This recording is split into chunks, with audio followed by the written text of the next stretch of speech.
I'd like to give you a small analogy that will help you understand this issue. Why are hearts sealed, or why is that mentioned in the Quran? So imagine somebody got into an accident and they're in the hospital, and they're in a hospital bed for 6 months, and they haven't moved their legs for 6 months to a year. When they get up, are they able to use their legs? No, probably they tip over. Like that. If our muscles, if they're not worked, if they're not exercised, they start losing their ability to function.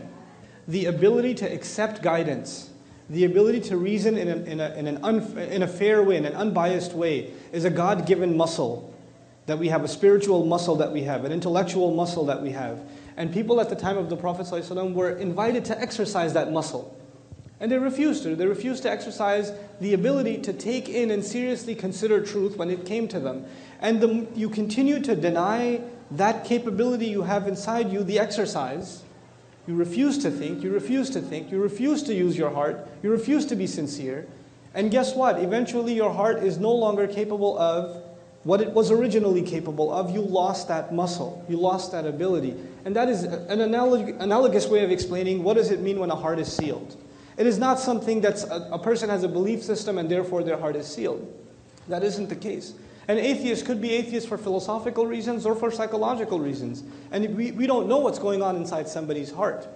We don't.